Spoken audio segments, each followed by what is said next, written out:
Ош шаарында мамлекеттик жана муниципалдык кызматкерлер кыргыз тили боюнча тест тапшырууну улантып жатат. Кыргызстандын тил мыйзамына ылайык алар мамлекеттик тилди зарыл болгон деңгээлде билүүсү зарыл. Мындан улам Кыргыз тест мекемеси февраль айынын башынан бери Ош мамлекеттик университетинде тест алууда.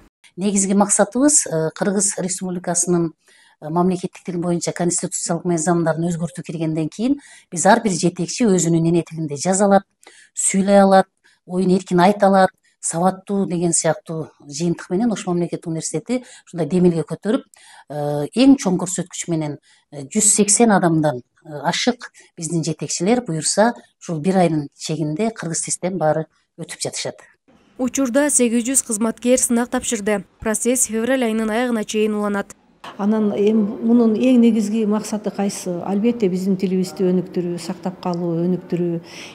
Бүгүнкү күндө эгерде кандайдыр бир туура эмес формалар абдан кеңири таркатылып, ошо элибиздин ичинде туура эмес сүйлөгөн адамдар көп болуп кетсе, аларды дагы туура кандай үйрөтүүгө багыт берүү, деги эле курстарын, жаңы курстарды ачуу аркылуу, алардын эффективдүүлүгүн жогорулатуу аркылуу тил маселесин көтөрүү жана тилди өркүндөтүү.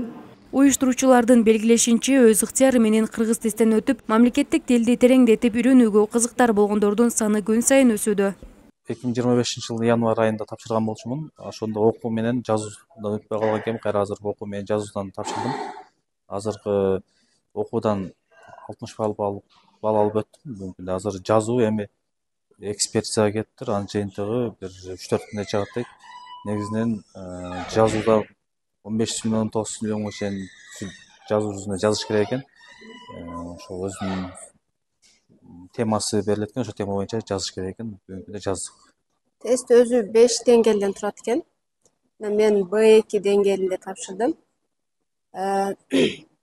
Бул этаптары угуу, сүйлөө, анан грамматика деген бар экен, жазуу деген бөлүктөр бар экен. Анан көбүнчөсү баягы Чыңгыз Айтматовдун чыгармаларынан бериптир, баягы угуу деген бөлүгүндө. Ошол тапшырмаларды аткарганда чыгармаларындагы үзүндүлөрдөн угуп, анан тесттерди белгилейт экенсиң. Убакыт ар бир бөлүккө бир 30 минутадан 20 минутадан берилет экен. Кыргызстандыктардын мамлекеттик тилди билүү деңгээлин аныктоо боюнча Кыргыз тест системасы 2013-жылы ишке кирген. Кыргыз тест лексика, грамматика, угуп түшүнүү, окуп түшүнүү, жазуу суптесттеринен турат.